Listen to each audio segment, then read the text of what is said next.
Now that's the net result.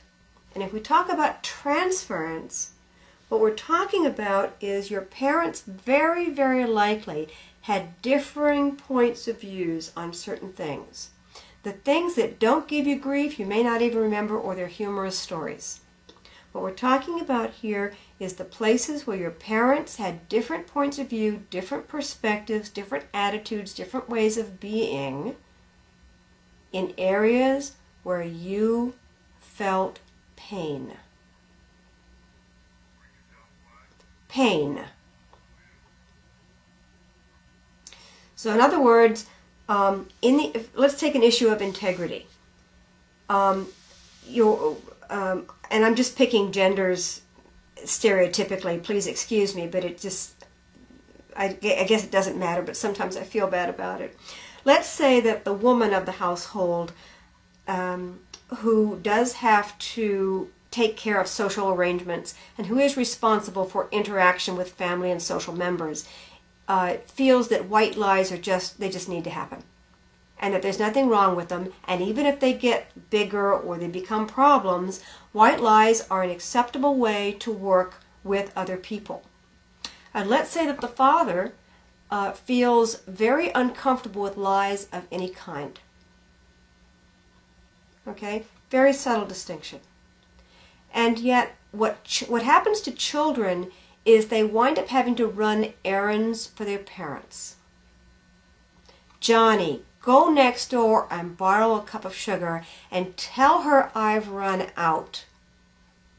When the kid is looking and there's sugar on the counter, he says, but Mom, there's the sugar on the counter. And she says, well, I need that for this and this and this.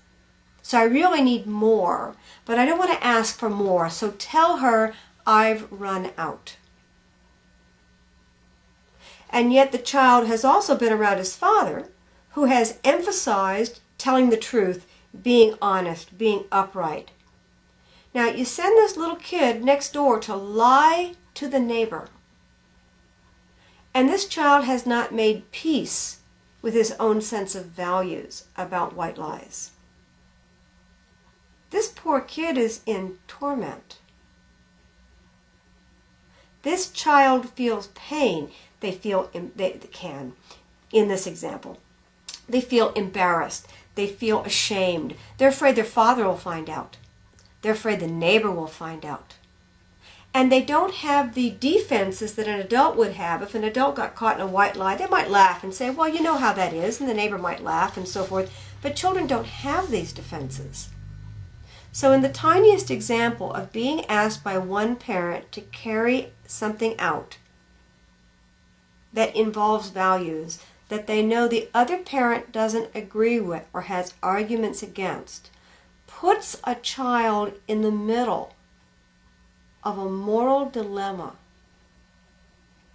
And very few parents have the time or the therapeutic skills or the understanding in that particular moment to realize what might have happened to that child.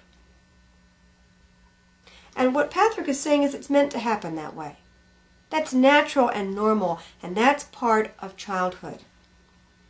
And the accumulation of these experiences, where we have felt pain and how we deal with that pain, come into our personality and our character, and they become ways that we deal with society. But if we haven't resolved it, we're still in conflict. So you wind up being a grown person who has never quite figured out the place of white lies in interactions with other people. Now again, I hope this doesn't sound too subtle. This is a place of agony for a lot of people. This is a place that stops them from being fully present. This is a place that stops them from being, from having free conversations, because they've got this little conflict about what do I say and what is your opinion, and if I tell you I did a white lie, what would you think? My father would blow up. You might blow up. This is what we're talking about in terms of transference. Where we look at somebody and we think, I wonder if you think like my dad thought. Or do you think like my mother thought? So I need to figure out who you are so that I can present myself in a way that will allow me to be recognized with dignity and respect.